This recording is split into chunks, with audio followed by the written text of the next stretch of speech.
This is nScreenNoise. My name is Colin Dixon, founder and chief analyst at nScreen Media. And joining me today is Bhavesh Vergalia, who is CEO of Singular Decisions. And we're going to be talking about a very interesting topic today. We're going to be talking about guilt. And you will be able to get lots more information on this topic next Monday, the 14th at noon.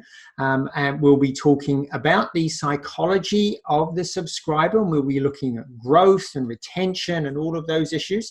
So join both Bhavesh and I and psychologists. We'll have Katerina and Jennifer with us to talk about the psychology behind all this. But let's have a quick discussion, Bhavesh. Tell us, why are people feeling guilty about their subscriptions? Yeah, it's very interesting emotion to have, right, when you're enjoying your subscription. Well, the truth is, it's accelerated during the pandemic and the lockdowns, and what you're finding is what was a luxury item in terms of a subscription to a streaming service has now become a necessity. So it's the same as some of the other bills that you have. And also compound that with the fact that, we're moving into kind of global recessions and changes in kind of financial capabilities.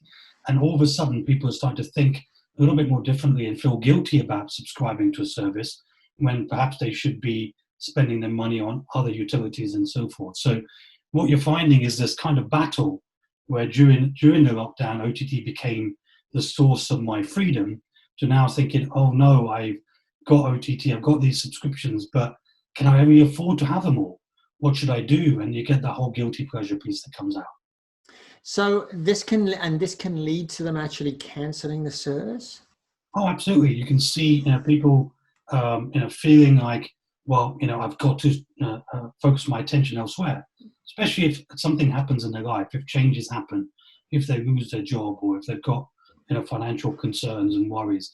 It could be that you're enjoying the service, but actually you just feel that it's better your attention is spent elsewhere. So you do get people, and we will see that over the next 3 to 6 months. We will see churn rates as a result of some of the changes within people's lifestyles. And some of this guilt comes from the fact that we're not really very good money managers, right?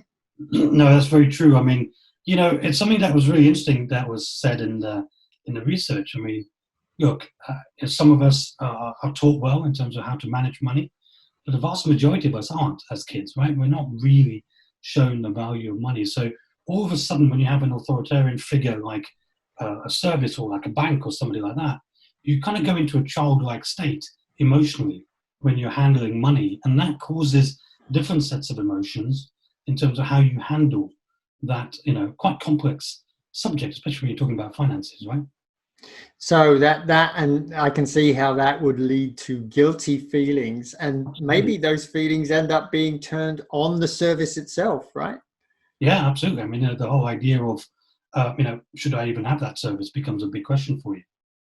So, okay, so very definitely this is a problem if you're a subscriber. That's going to, if you're a subscriber service, because that's going to impact your customer lifetime value and your churn and ultimately the bottom line. So what are a couple of things that people can do about this?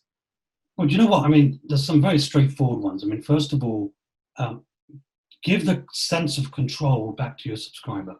So give them the ability to upgrade, downgrade, cancel, come back on, pause, all themselves. Let them have the control of that. I mean, in the UK, for example, BT TV have done a great thing. They've allowed you as a consumer, as a subscriber, every month to turn on and off the components that you want. So you're in complete control, right, as to what you can do and what you want to do. That perception of control is very, very important. The other thing is just ask questions. Ask questions about your subscribers, how they're feeling, what stage they're at, and react. Learn from what the data's telling you, and trying to react in more real time, shall I say, based upon what's going on around you. And we talk a lot in the research about a masculine and feminine side of how brands perceive themselves. Just be a bit more feminine. It's not a male-female thing. It's more about just listening more, being more empathetic about what's happening around them in the world, and trying to react with your service accordingly. Right. So, as I said, there's the webinar that's going to happen next week on the 14th at noon as part of the Let's Do Lunch series. So hopefully people can join us for that. And if you're listening to this after the 14th, I'll include a link with this on my site, a link to the recording of that session. But they can also pick up the latest white paper that covers this topic, right? Yeah, absolutely. You can jump on our website, singulardecisions.com. There's a section on there called Psychology. You can jump on there. You can see the previous paper, which was all about acquisition, and you can see this new one, which is all about growth. So you can download it and review. There's lots of great tips in there in terms of how you can handle some of these key emotional challenges. Yeah, yeah. And next Monday, we'll be hearing about how people can stick around longer, how you can help them with the upgrade and downgrade of service, and why it might be in your interest to make that as easy as possible, and lots of other topics. So hopefully people will be joining us next Monday. Bhavesh, thank you as always. No problem. Thank you, Colin. This has been Colin Dixon with nScreen Media.